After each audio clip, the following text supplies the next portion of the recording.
Soyez les bienvenus dans votre chaîne PhysicWay. Dans cette séance, on va faire la résolution d'un exercice qui porte sur les mouvements plans, extrait de l'examen national de la session normale 2015, section Sciences X, option PC. Étude du mouvement d'une balle de golf dans le champ gravitationnel uniforme. Un parcours de golf, voire figure 1, est constitué de 3 parties. Une partie horizontale OA, qui est là, de longueur OA égale à 2,2 mètres, une partie AB, de longueur AB égale à 4 mètres, inclinée d'un angle alpha égale 24 degrés par rapport à l'horizontale, une partie BC horizontale contenant un trou T de centre T situé à une distance BT égale à 2,1 m du point B. Les points B, T et C sont alignés. On néglige l'action de l'air et les dimensions de la balle. Et on prend G égale à 10 mètres par seconde carrée. On étudie le mouvement de la balle dans un repère terrestre OIJ, supposé galiléen. À l'instant t égale 0, la balle est lancée du point O vers le centre T du trou avec une vitesse V0 égale à 10 mètres par seconde. Le vecteur vitesse V0 forme un angle θ égal à 45 degrés avec l'axe horizontal OX. Question 1. En appliquant la deuxième loi de Newton, écrire les équations horaires x de t et y de t du mouvement de la balle. Le système étudié, c'est la balle. Le bilan des forces, étant donné que l'action de l'air est négligée, il reste une seule force, c'est le poids.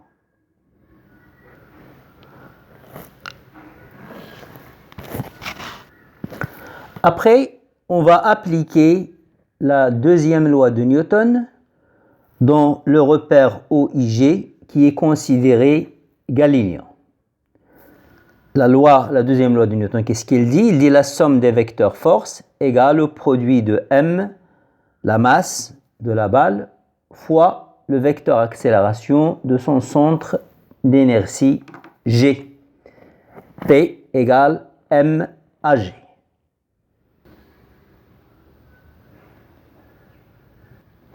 On va remplacer P par son expression. P c'est m fois G.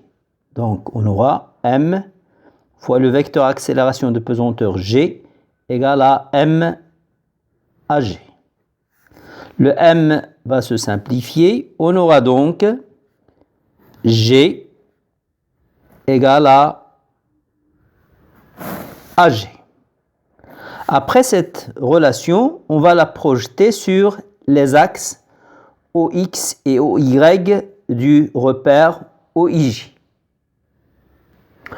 Le vecteur accélération de pesanteur G est vertical, orienté vers le bas. On va le projeter sur les axes OX et OY. G elle est perpendiculaire à l'axe OX. Donc sa projection, c'est-à-dire sa coordonnée suivant l'axe OX, ça sera 0. Tandis qu'il est parallèle à OY, mais il est de sens contraire. Donc sa projection sur OY, ça sera moins G. Donc on aura AX, la projection de HG sur l'axe OX, ça sera GX. Or on a dit que GX c'est 0 puisque G est perpendiculaire à l'axe OX. Et AY, c'est GY, c'est moins G. Donc, or AX c'est quoi? C'est la dérivée de VX par rapport au temps. Donc dVX sur dt égale 0. Et dvy sur dt égale 0. Pardon, égale, là c'est moins g. Donc, la dérivée de Vx c'est 0, ça veut dire que Vx est constante. Donc Vx, en fonction du temps, c'est une constante. Il sera égal à sa valeur, à la valeur qu'il avait à la date t égale 0. Donc ça sera V0x. Tandis que dvy sur dt, la dérivée de Vy par rapport au temps, c'est une constante. Donc la fonction Vy sera une fonction affine. Donc Vy de t, ça sera moins gt, Vy c'est la primitive de dvy sur dt, plus la valeur qu'il avait à la date t égale à 0, V0y. Maintenant, essayons de trouver les expressions de V0x et de V0y. La projection de V0 sur l'axe OX, elle est là. Là, je mets une petite flèche. Elle a le même sens que l'axe OX. Ça veut dire que la projection de V0 sur l'axe OX est positive. Elle est là. Là, j'ai V0x. Là, j'ai un angle droit. Là, j'ai l'angle θ. Et là, j'ai V0. Donc, j'aurai cosinus θ, c'est le côté adjacent, c'est V0x, sur le côté, sur l'hypoténuse, V0. Donc, V0x, ça sera V0 fois cos θ. Maintenant, pour V0y, là je projette, là c'est la projection de l'extrémité du vecteur V0. La flèche, elle a le même sens que l'axe OY.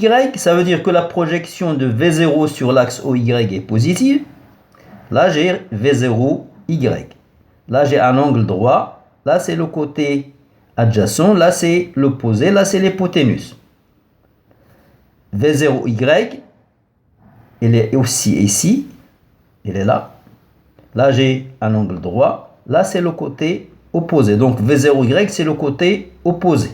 Donc, j'aurai sinus θ, c'est V0y, côté opposé, sur l'hypoténuse V0. Donc, V0y, c'est V0 fois sinus θ.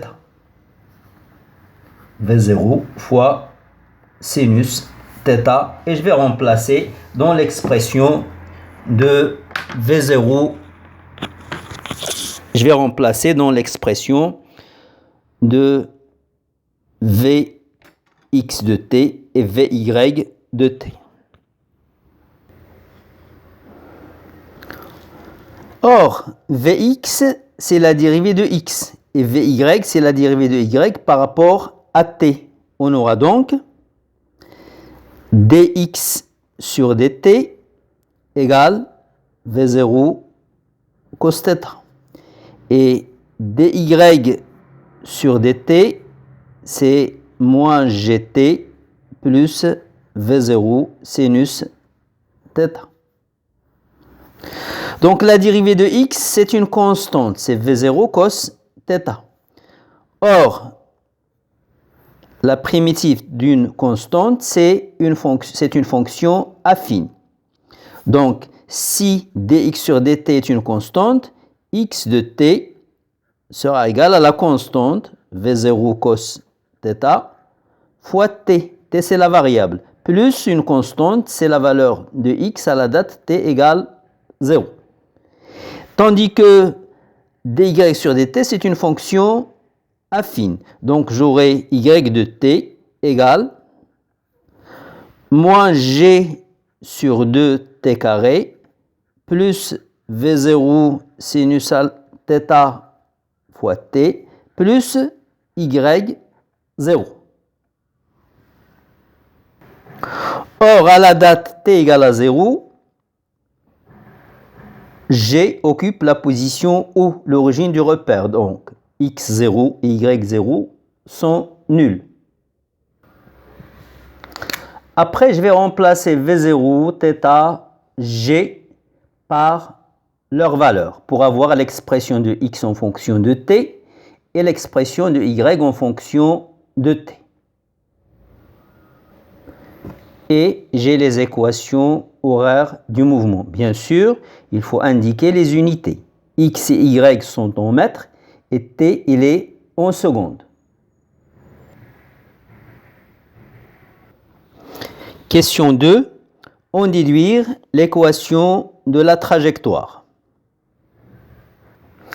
L'équation de la trajectoire, c'est la relation qui relie l'ordonnée y à l'abscisse x. Donc, pour avoir l'expression de y en fonction de x, il faut éliminer t dans ces deux équations. Donc, je vais donner le numéro 1 à cette équation, le numéro 2 à celle-là. Et je vais commencer par exploiter l'équation 1. À partir de 1, j'aurai t égale x sur 7,07. Après, dans l'équation 2, je vais remplacer t par son expression en fonction de x.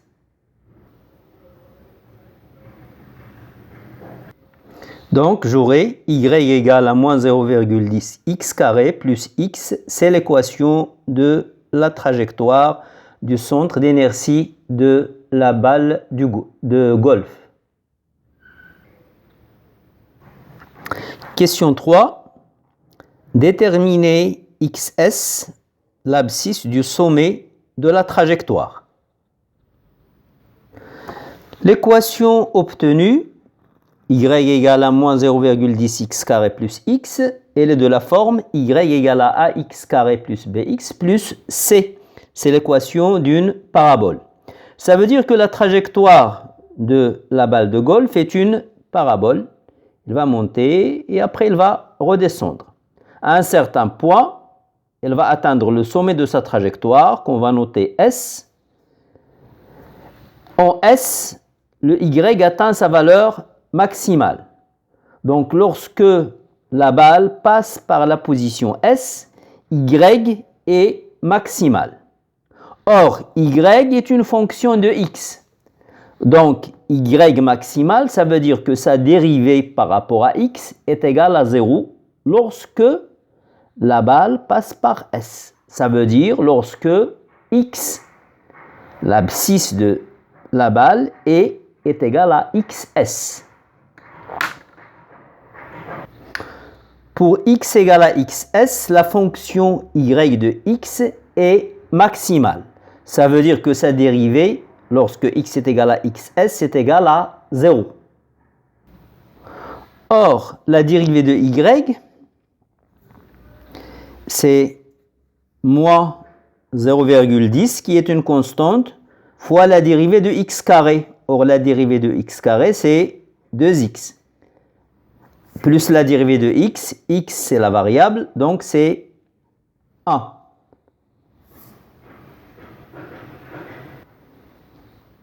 Donc, y'x, c'est moins 0,20x plus 1. Et y'xs, on va la remplacer par son expression dans cette équation. Donc, on aura... Donc, xs est égal à 5 mètres. Question 4. Vérifiez que la balle passe par T, le centre du trou. Si la balle passe par le centre du trou, donc T appartient à la trajectoire. Et si T appartient à la trajectoire, ça veut dire que les coordonnées de T, x de T, xt, yt, vérifient l'équation de la trajectoire. Donc, il faut vérifier que les coordonnées de T vérifient l'équation de la trajectoire.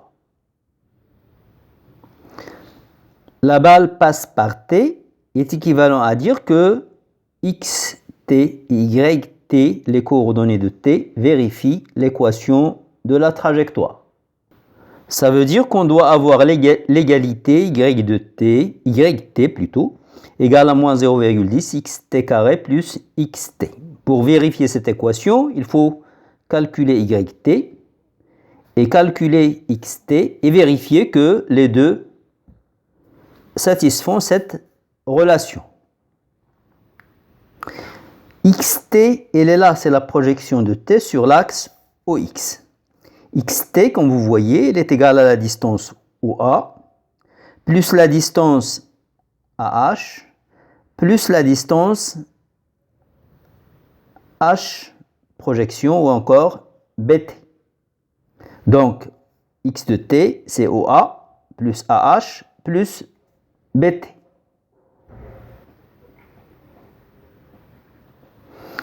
Or là, on a un angle droit. On a un triangle rectangle. Là, c'est AH, c'est l'adjacent.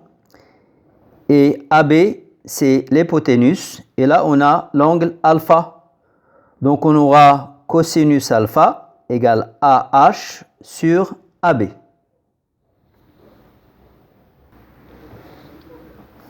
Donc, AH, ça sera AB fois cosinus alpha. Je remplace AH par son expression dans l'expression de x de t. On aura donc, tous les paramètres sont connus, donc je calcule xt. Xt égale à 7,95 mètres. Maintenant, yt. Yt, c'est la projection de t sur l'axe OY, donc ça sera ça. Donc c'est ça. C'est positif, c'est cette distance-là. Y de t est positif et il est égal à cette distance. Donc il est égal à BH. Or, BH dans le triangle rectangle, c'est le côté opposé. Donc j'aurai sinus alpha égale côté opposé BH sur l'hypoténuse AB.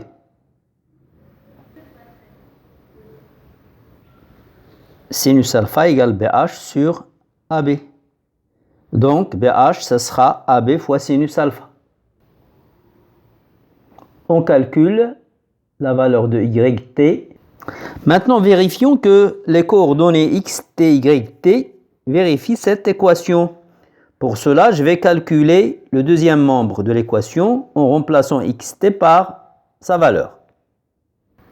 On trouve 1,63 mètres. Ça veut dire qu'il est égal à yt. Ça veut dire que cette relation est satisfaite. Ça veut dire que t appartient à la trajectoire. Ça veut dire que la balle passe par le centre du trou.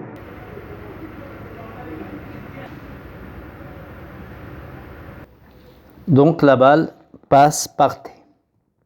Merci pour votre attention et à bientôt dans une prochaine vidéo, Inch'Allah.